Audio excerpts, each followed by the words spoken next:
Welcome to Channel Security Secrets. I'm Lou Raban. On this show, we expose the untold secrets and critical insights from the people shaping the future of cybersecurity sales in the Trusted Advisor channel. If you're looking to up your game around selling security, stick around. Channel Security Secrets is brought to you by Cyber Defense Group, on a mission to shift cybersecurity from reactive to resilient.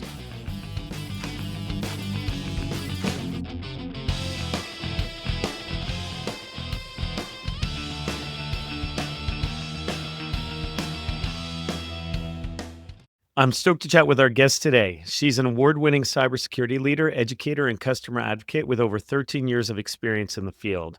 Recognized as one of Cloud Girl's rising women to watch and named among the San Diego Business Journal's leaders of influence in technology. Former the cybersecurity principal at Level Blue, she led key services like managed threat detection and response and managed endpoint security. She's currently an adjunct professor at the University of San Diego, as well as serving as the Vice President of Cybersecurity at Bridgepointe Technologies. Melanie Thomas, welcome to the show. Hello, thank you so much. Yeah, great. Like all this stuff that you have, we're going to have such a good conversation. I love it. But, I always like to start the show with what the biggest secret is. So what's the biggest secret to your success in the channel? So my biggest secret to success in the channel is harnessing the chaos and complexity that is the cyber industry, right? Products, services, vendors, all this craziness into something that's really meaningful and obtainable and structured. Okay. So that I'm going to go deeper on that one. Yeah. How do you, especially for a lot of people in this channel are non-practitioners, when you speak to customers, obviously if they're practitioners, they get it, but how do you get to the ones that don't understand, like what is meaningful and how, and to make, order out of chaos? How are you doing that?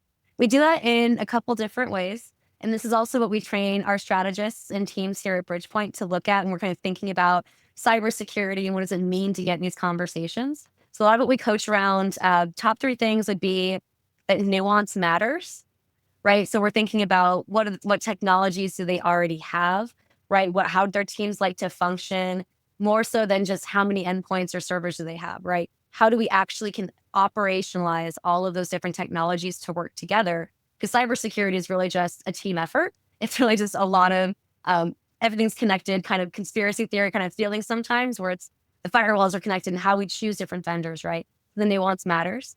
What we also tell them is that endurance is one of the keys to success here in cybersecurity as well. So it's not just in learning cyber and being familiar with the different types of solutions that are out there, vendors, theories on how to structure cybersecurity and secure architecture. It's also remembering that when we do get in these conversations and customers are making decisions about their budget or making decisions about partnerships or tools they want to use, there are a lot of stakeholders, right? So it's not necessarily that you're going to get a sale off your first call because it happens to be the CISO, for example. It's also endurance, and there might be 10 stakeholders that we have to win over. And how you talk to an engineer is different than a CRO, right? Or different than a CFO. And we want to kind of make sure that we're explaining all of this and strategizing for that. I love it. It's a lot of strategy at the end of the day. Yeah. I want to go deeper into some of that because it's just great stuff. First, it's like you're talking about the why, right? Like you're not just saying, oh, you need an EDR, you need an endpoint detection tool. Sure. Okay. Here are 3 vendors. Here are the quotes. Pick one. Have a nice day. You're going deeper and you're asking why. Absolutely. Absolutely. Because we can be transactional. And that's also the Bridgepointe way is we're not necessarily transactional, right? On security. You can replace, EDR vendors all day. You can throw something over the fence to say, hey, here's the Gartner top 5 or whatever it is. It happens to be that quarter, that year, however they do that. It matters on what do they want to do for a roadmap, right? What do they need to worry about for data security? What is their plan for, right, their MDR, their EDR? What is their insurance that they have to do, right? What rules do they already have to play with? So I don't always love a check in the box conversation where it's like, well, let's just pick an EDR because this list says that we have to have an EDR. Let's be mindful of it and make sure that we're picking something and implementing something, and we're using the resources that we have, money, humans, technology, in a good direction, right? It's going to save us time. It's going to save us a lot of frustration, Ideally, it's going to save some careers. So you're not spending a significant amount of money just to have it blow up in your face at the end of the day. Right. So it's also, what are we making sure that we're mindfully suggesting and mindfully selecting with customers to really make sure it moves the needle for security? Yeah, it's looking at the big picture, and it's also going back to that why we're often getting inbound requests from trusted advisors saying, "Hey, we want a pen test. Our customer wants a pen test," and we're like, "Why?" I mean, we had one that was, looking for just a really kind of textbook pen test when they didn't even have one person dedicated to security. It's like, sure, you can find out that maybe the things that you know that are going to get tested have enough controls, but is that gonna tell you that you, don't have a proper offboarding process for, a user that has admin privileges? Probably not. I mean, if they're one of the people that we're testing against, but, a pen test often is not gonna tell you that. Right. And it's a corporate document. You got to be risky whenever you get those in because you have to do something with those results. You can't just let it sit there. Yeah, which is also a reason why I think a lot of companies are, kind of hesitant, certain ones, because they're like, okay, for the smaller ones that are just getting into security, maybe they're not regulated. They're like, okay, do we really want to do a pen test or an assessment? Because now we're going to have a bunch of stuff to do. And, just as a side note, what one of the ways that we handle that is we get them into a 12-month contract. We say, we'll do the assessment, but not as a project, and if you don't like it afterwards, you can exit. But the thing is, we want them to know that this is not something that they should put on a shelf because data is like, a good baguette. It gets stale after a couple days, right? So the assessment after, they let it sit and collect dust for 3 months while they're analysis paralysis about what to do next and what to attack. All of a sudden, that's not even their environment anymore, right? Absolutely. I think it's a very funny, similar conversation when people are looking for MDR or MXDR or source solutions, right? And they want it managed. So it's like you still have to have someone on your team as a customer giving them feedback and helping them provision and facilitating requests and reading alerts and things like that, right? It's not necessarily that you hire a third party MXDR provider and you can fire your entire security team, right? You still have to have that back and forth. So it's interesting when people are like, well, we know we have to do it. It was in the news, right? It was someone mentioned they can do this. And you're like, well, let's talk about it. Like I always have at least three questions to anything. It's like let's explore this a little bit more and see if that's really what we want to do right now. Yeah, so dive in, dig deeper. I mean, you're a practitioner. You come from a really storied security background, so it's easy for you to have those conversations. What about the trusted advisors that may not? I know that you are the person for security essentially at Bridgepoint. You have some other people that hold that, but like it's the Melanie show. So how do you empower those other sellers that might not be comfortable, like, kinda doing those deep dives, like, big picture conversations with the customers? But that's great. Every once in a while, I'm very uncomfortable getting into some of those conversations as well. So I get it. One of the things that I love about it is when we're getting into like learning something that's very new, right? Kind of similar to what I talk to my students about as well at USD, where it's, knowing that you don't know everything is fantastic, right? No one in security knows everything.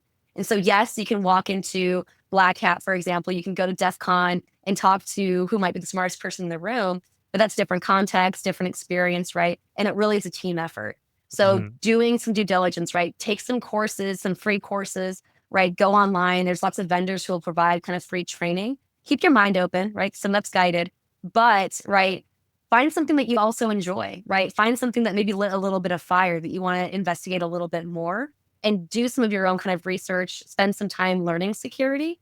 Eventually, it's really, I say addictive, but it's really contagious, right? This is really super interesting. You start seeing it in the news and you want to continue digging deeper.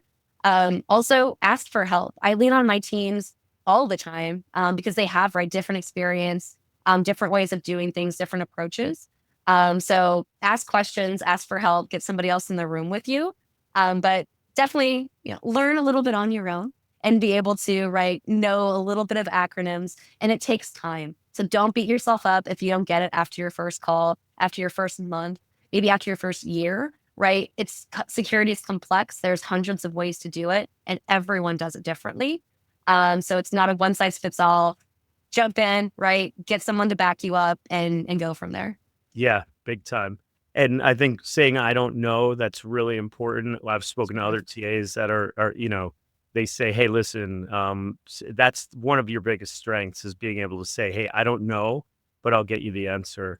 And another point on that is when it's a kind of a ancillary service. So, for instance, if you're selling circuits or bandwidth, it might be DDoS protection. That's kind of an ancillary service, something that's complementary. So you're still speaking in your kind of lane because, as a trusted advisor, that person may understand that, but and they may not understand DDoS protection, but they understand denial of service. So that's, I think, where a lot of them enter too.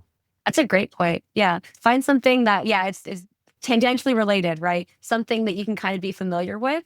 And maybe that's a great breadcrumb, right? To where you might be learning something completely different, right? In 3 months from now. Exactly, exactly.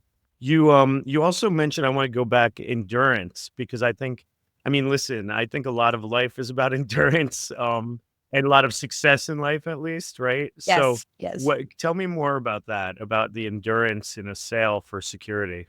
Um, I want to say, I think one of the recent statistics that I've heard, I don't know who said it. I'll find some more research on that.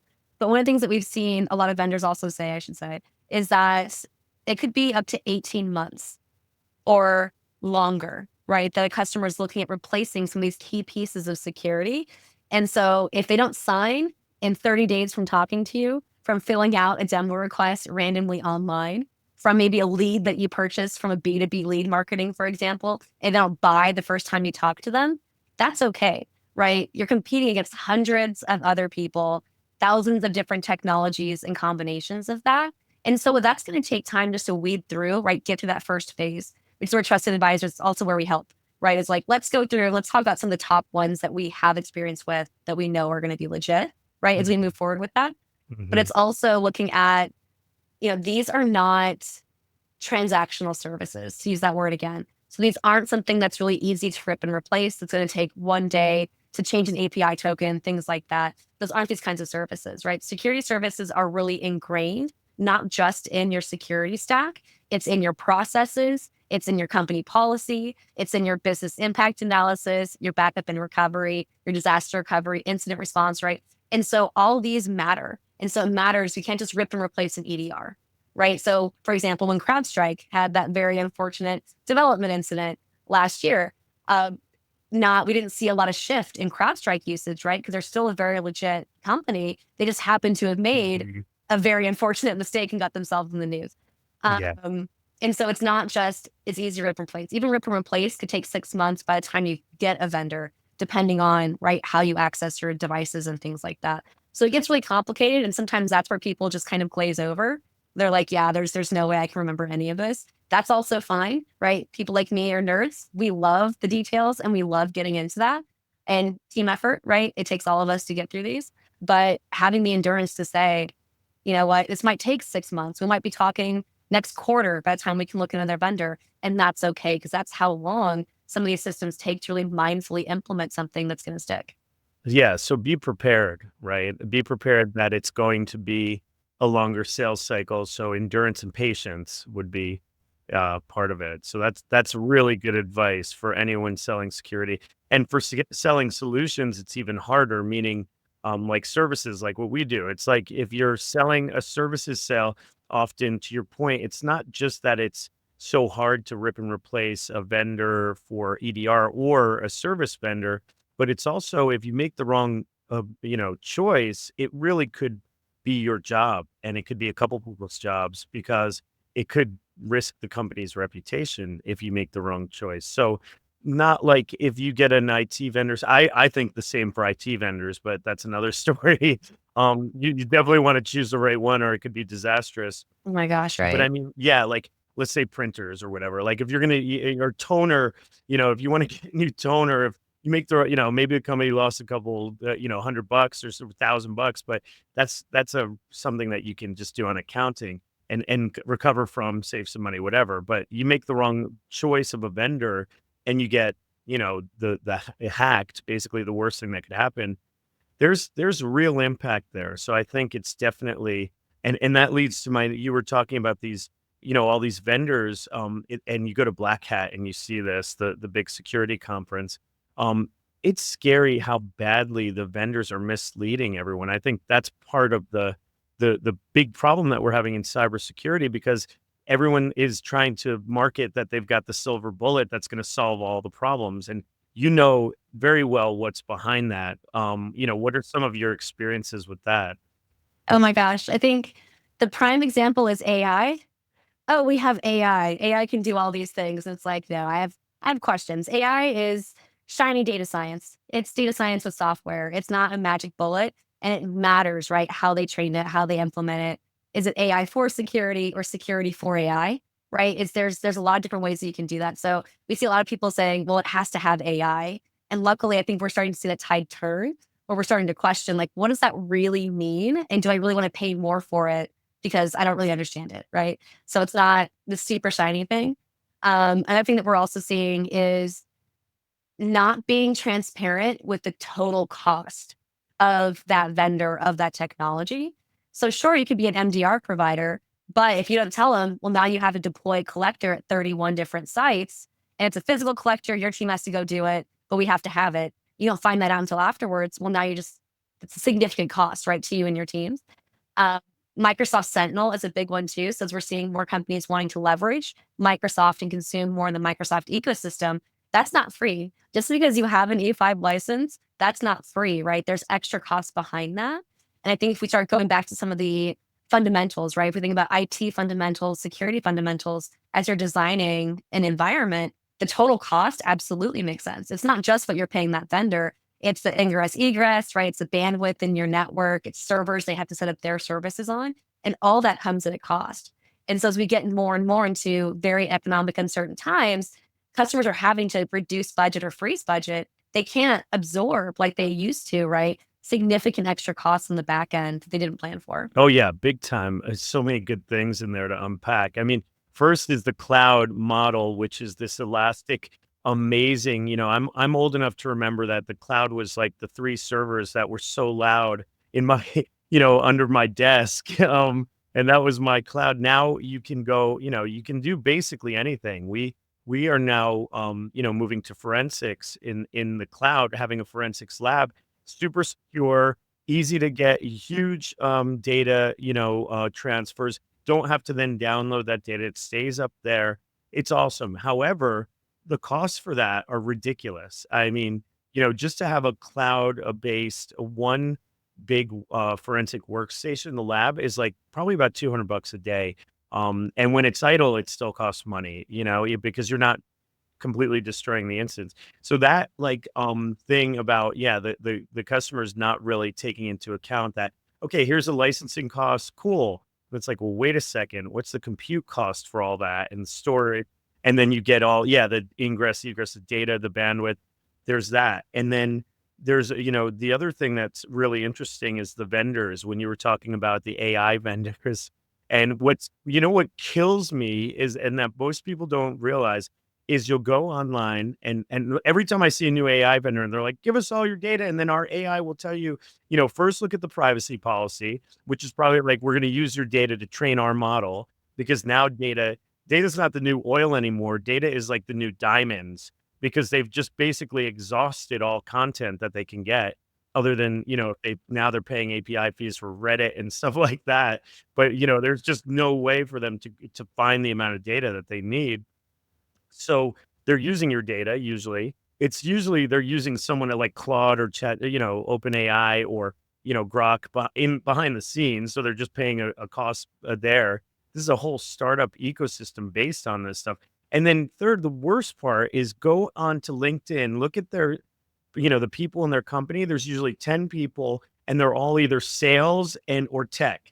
There's no one that does security. And it's like, but you go to their security page and then they paid Vanta 20 grand and some, fly by night auditor to give them green checks all over everything. So sorry, I had to get on a soapbox there. That's good. No, I agree. The AI, this whole AI bubble, it's just like, 2000 all over again. It's crazy. Right. And all the regulations are going to come in. So yeah, you let your users sign up for all these free AI accounts. And now when we get to the accountability part of it, and that's added to your third party risk. And now you have to figure out what of all your tools use AI and how do they report that and how do they use your data?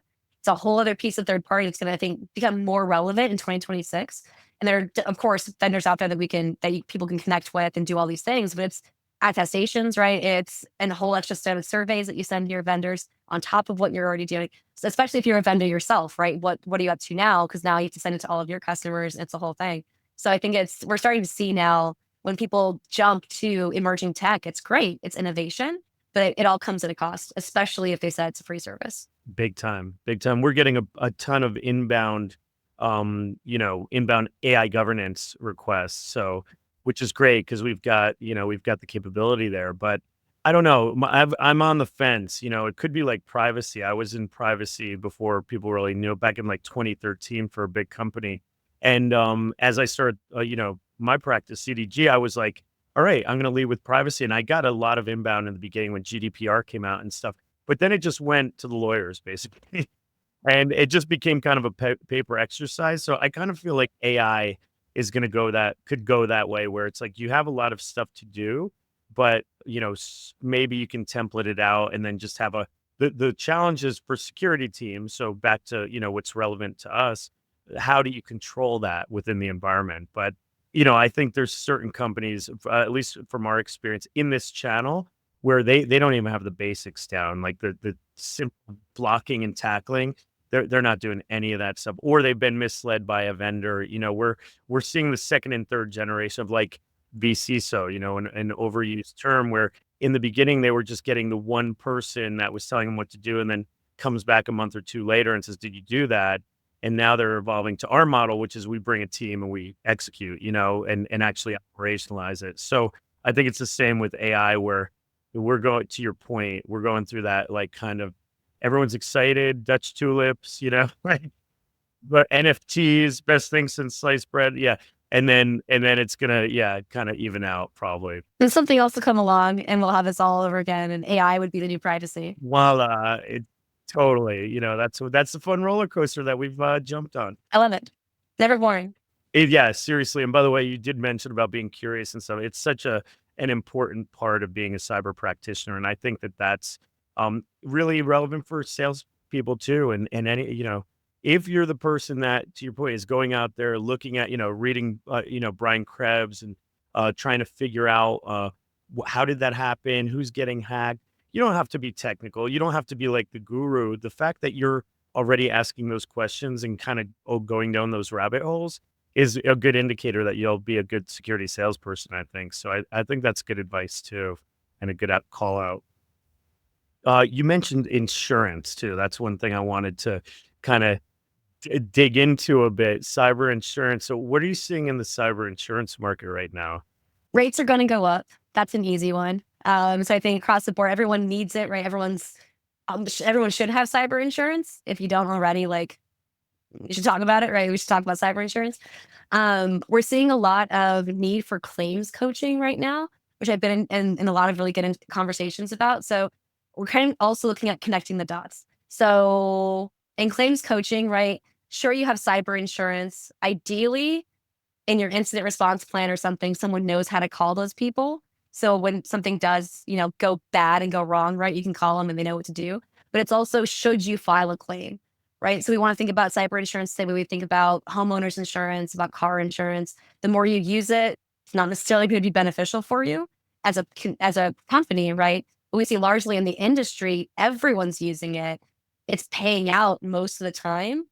And right, because they don't have to approve the claim. They can walk away and say, no, this is your fault. We're not paying out. But should you even file that claim, right? Is it something that you already have measures in place for? Is it something that you guys can respond to or burn something down and start over instead of filing a claim? It's unfortunate, right? We want insurance to be a parachute. We want insurance to come in and help out. But typically with the FBI, just because you call them doesn't mean they can help you out with an incident.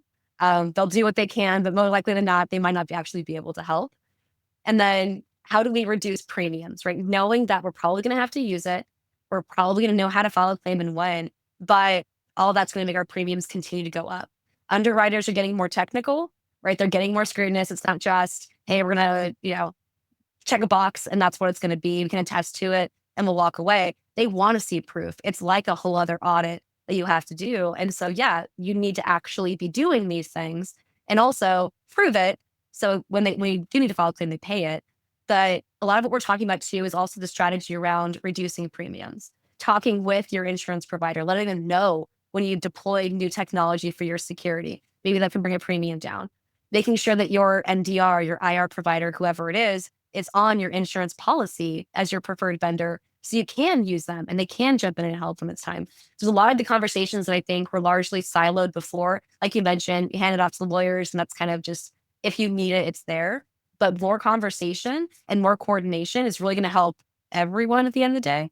That's going to help, right? Make sure that you're validated, make sure that your premiums ideally can come down or at least be contained as much as possible, with that better communication with your insurance provider as well. Yeah, great points. And it's interesting too. We're seeing where if we have an IR retainer, we had one client recently that we were on retainer, but because we hadn't been approved by the insurance company prior, they didn't force the claimant, but they were just like, hey, use our provider. They always want to use their providers. We're not on the panel on purpose. It's actually something we're moving away from. It's a IR is a whole different animal, as you know. We won't go down that rabbit hole on this podcast. Or probably a topic just that we could cover in a full podcast. But as far as people and salespeople that are trying to speak to their customers about cyber insurance, yeah, you can't mess around anymore because back in the day, I remember when the policies they would just cover it and they wouldn't really look like you're saying. Then they were like, okay, have these things, and they started some of the I don't know if they still do it, but some of them had these like useless web browser extensions that they would say, okay, if you install these, your premium will go down or something. Because they're monitoring everything you're Yeah, doing. Yeah, yeah. There's still some that do that. it was still not, that's not really, I guess that's for really, really small companies. And then now they're saying, yeah, you've got to attest to this stuff. And if you even, if there's anywhere that we can drive a hole, a gap through this or a truck through this gap, we're going to do it. You know what I mean? And that's what happens. I think that there's policies that are not getting claimed. And finally, you're talking about maybe you don't even file a claim. I mean, it really depends. If it's a huge hack, you're not going to have a choice. Yeah, you don't have the capital, you don't have the money to pay it out. Yeah, exactly. But we do talk to them about, our clients about, listen, when you're writing your IR plan, make sure that not everyone's calling it a breach. I mean, you know this, the most amateur move, and this is why that's the danger of not doing tabletops and not having a written plan. And also if you get companies that don't know what they're doing, like vendors that are like, oh yeah, here's a plan, and they just download it from NIST or something and just, fill in the blanks. For practitioners that have done this, there's certain things that we know, like don't call it a breach. It can only be called a breach by the IR lead, and it's got to be an official, so you call it an event. There's a security event. Let's talk about the event because there's the shot clock that starts, especially for some of the privacy regulations, especially overseas. CMMC now, the 72-hour shot clock and things like that, or even it's probably even gotten smaller now. That's a great point. Yeah, we actually I coach that to my strategists as well and our CAs where because we'll have calls, customers will call up our strategists and meet like in the middle of the day, and we can do a little bit of coaching. But right, we're not an IR firm, but they'll send an email or send a text and be like, "Hey, they're having a security breach." And I'm like, "You guys, we talked about this. Never use that word. Only use security event. Never put it in writing because it's not our responsibility, right? We don't want to have to like attest to that later on because it was a breach 2 weeks before they actually reported it, for example." Exactly. But yeah, the words we use matter. Yeah, big time, and especially there's liability associated with that. But there are circumstances, and this is what we're trying to drive towards, which is a word everyone's using now, thankfully, which is resilience, right? So cyber resilience. So cyber resilience means you can actually be breached or have a major security event, or at least moderate security event, and get over it, and then not have to use your insurance because you've put up the detective and preventive controls and responsive controls to be able to, detect, prevent, detect, and respond in a way that, you isolate it. Maybe the endpoint gets isolated either automatically or by the MDR firm, et cetera, et cetera. So there are circumstances for anyone out there that's listening that hasn't been through a breach or doesn't understand how these things work. It is actually possible to be breached and not have to report it and not have a huge downtime incident. That's what we're all working towards. That's what a real security program, people, process, and technology can get for you. And that's not just a point pen test. It's not just a couple vendors thrown together in a package on a per seat license basis, right? It's a real strategy and roadmap to over multiple years towards security. Yeah. So yeah, and it works. We've seen it work all the time. Where customers like, yeah, we contained it. Our EDR was able to contain it because we got the logs from whatever, right? And it actually works. It doesn't have to be this full blown, spend a week of your life doing nothing but digging into logs. Like it 100% works. You just this mindful, right? It's strategy. It's building that program. Big time. Yeah, no, that's totally true. And then, yeah, with the insurance, I think having, you'll help your customers when they're like, "Hey, we want to get cyber insurance." Is that something you do? You'll help them kind of go through that, or do you even recommend carriers or brokers? We do to a point. We don't have like partnership agreements or anything because there's a lot of gray area, right? There's a lot of reasons why you can't be in partnerships with certain insurance providers and things like that. There's rules to that. A lot of what we do is facilitate. We'll talk about the need for cyber insurance. We'll suggest some things to look into. More often than not, we're doing it via a provider. And so it's because we're looking at, right, an MDR provider. It's because we're looking at identity solutions or managed identity solutions. And by the way, this vendor also works really well with XYZ insurance company and kind of facilitate the conversations that way, kind of help leverage some of those partnerships. The vendors that do have partnerships with insurance providers, right, that are already on those lists, really help with explaining to the customer if they don't have it, why they need it, but also why that proof is important and the reporting back is important, and just maintaining that communication with them. So we do it a couple different ways. It's a program that I'd like to build out more, but there's lots of rules around why you can't. So Yeah, I get it. I'll follow the rules, but a lot of nuance. Yeah. liability and all that fun stuff. So yeah, you got to be. It's just more about just giving the information and then pointing them in the right direction, I think. Absolutely. Yeah. Yeah. Oh, and with all this AI stuff, all the ways that security moves so quickly, what are you excited about? What excites you about the future of like what's going on in cyber? What I love so much, what makes me super excited to see a shift in the industry, and maybe it's just because I'm a very hopeful person, a very optimistic person. What I love to see is more of this like converged idea of focusing on identity and data security, especially with AI, because that's really where it lives, right? We don't have to buy solutions for everything. Let's start well, right? Let's lock things down. Let's classify our data. Let's make sure people need to access it. And that only helps you with everything. So sure, it'll help you with AI and deployment of AI tools and whatever. It's also going to help us with everything else down the line, right? As you implement new technology, you deploy new software, things like that, all of that continue to be controlled. I'm also loving mobile solutions becoming more of a conversation. It's usually something that people want to avoid because it's a nightmare to talk about acceptable use and BYOD and whatever. Even since COVID, people don't want to talk about it. But I love so much that a lot of our customers are now asking, like, you're right. If we're talking data security, mobile devices have just as much access to all that data if you don't control it. And that's such a big vector. So I'm really loving more emphasis on mobile security. I think we'll probably see more, ideally, see more big vendors putting more of an emphasis on mobile support, and not just laptops and servers, right? And desktops. We really have to look at mobile platforms and tablets. Oh yeah, big time. Yeah, MDM. And yeah, because think about it, that phone now has become the keys to the kingdom, really, because it's like your biometric proof, which I'm glad passkeys are now exist. It's much stronger than, doing the SMS for two factor and stuff. But it's also, yeah, once you get in there, I've had a couple calls. We often get like people personally calling to, and we don't help them. Unfortunately, we just obviously don't have the time, and they can't pay what we would be charging anyway.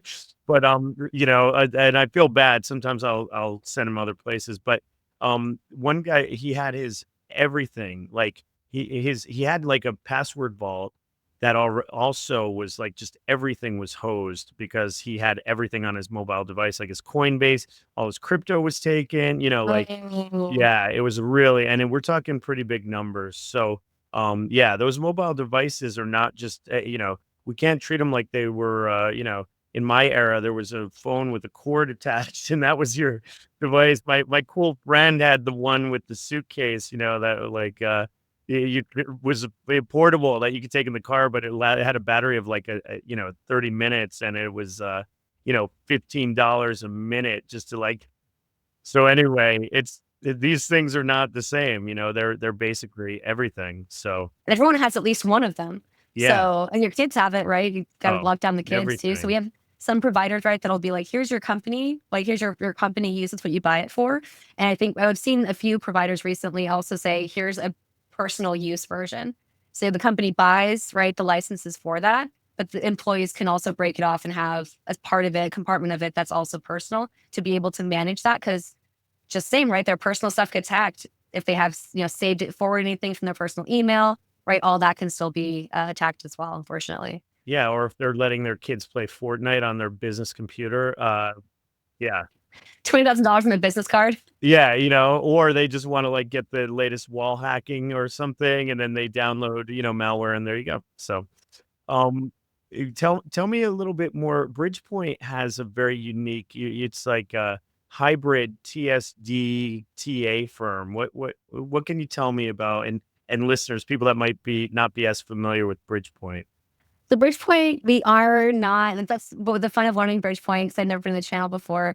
We are not a TSD and we're not a VAR. So for the consulting kind of services we provide, right? So these relationships that we're building, that our strategists have, we don't charge for our services, right? So the customer isn't signing a contract with us. They don't buy licensing from us. They don't buy services from us. Um, it's all through the vendor.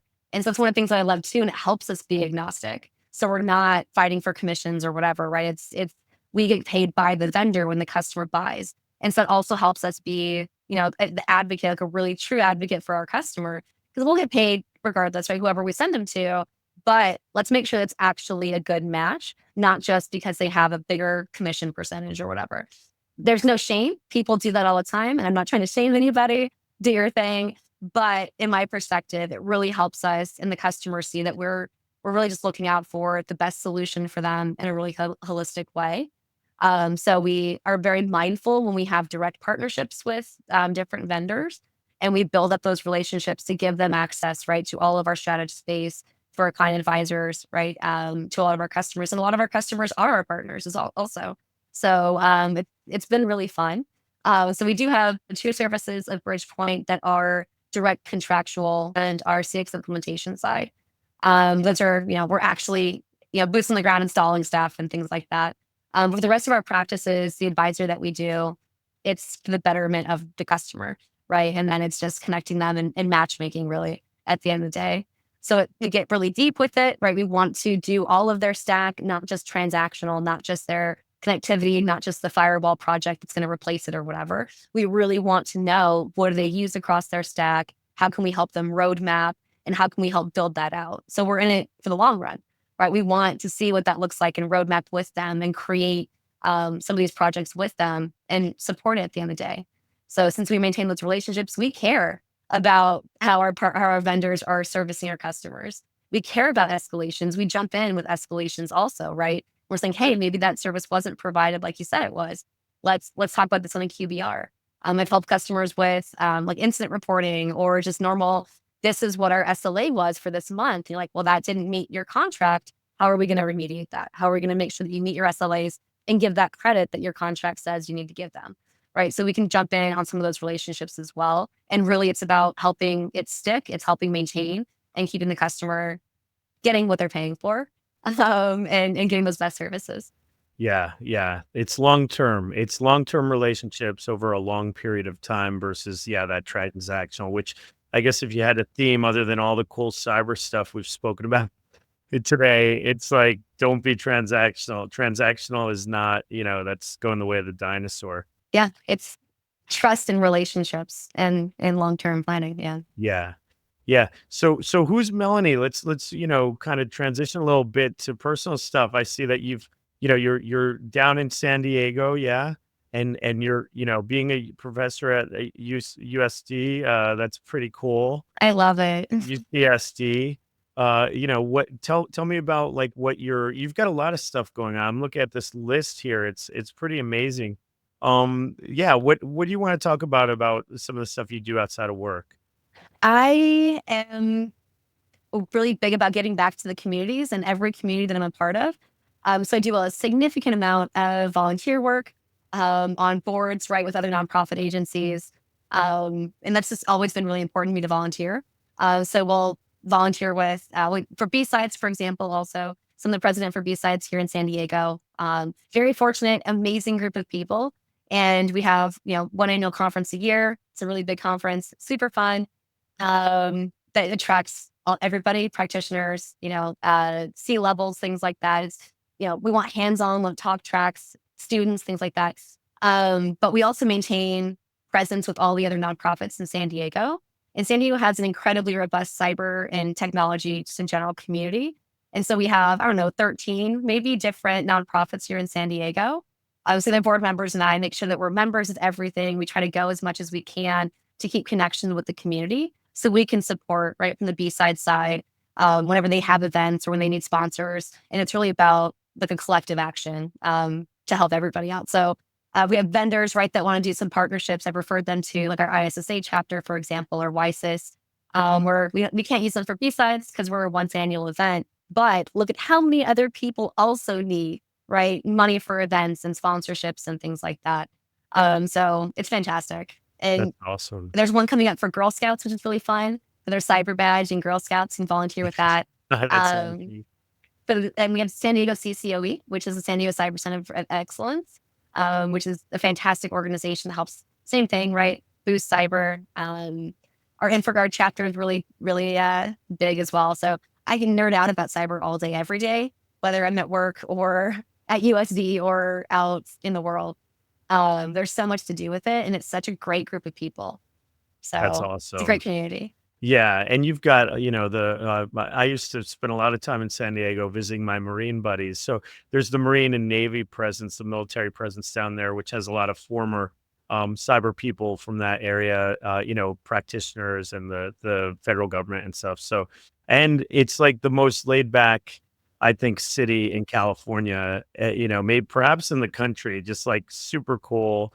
Very, yeah, I always love coming down there. So, I love it. I think we were voted like friendliest city in the country, maybe. oh, really? Yeah, it's beautiful. It's gorgeous almost all the time. But Yeah. yeah, it's super friendly people. There's just awesome, awesome vibes all the time. But Then, yeah, like, for those that are yeah, listening and can't see the cool, California flag with the surfer behind Melanie, it's so cool. So, that's awesome, and where can people connect with you? LinkedIn. I try to keep track of my LinkedIn as much as I can. We also have Bridgepointe Technologies. I have a page on Bridgepointe Technologies as well. We kind of go through, right, kind of how the Bridgepointe way is, what it looks like as we're talking to different vendors, things that we're kind of highlighting for our practice as well. So, best places or bsidesandiego.org. So, give a shout out to B-Sides. Um, Great if you're going to be in the spring, Hacker Spring Camp here in San Diego every year. Great. Well, Melanie Thomas, thank you so much. This has been, like, a true pleasure to take this route through cyber with, all the things that you know and all the things you've experienced, so thank you for sharing your thoughts with us. Oh, thank you so much. It was really fun. I appreciate the time. Thank you. Yeah, yeah, and thanks to everyone that's watching and or listening. If you learned something today or laughed, please let us know and let someone know about this podcast and, reach out to us as well. Thanks again, Melanie. Thank you so much. This has been another exciting episode of Channel Security Secrets. See you next time. That's a wrap for this episode of Channel Security Secrets. Thanks for tuning in. For show notes, guest info, and more episodes, visit us at channelsecuritysecrets.com. Channel Security Secrets is sponsored by Cyber Defense Group. When it comes to protecting your business, don't settle for reactive. Partner with experts who build resilience from the ground up.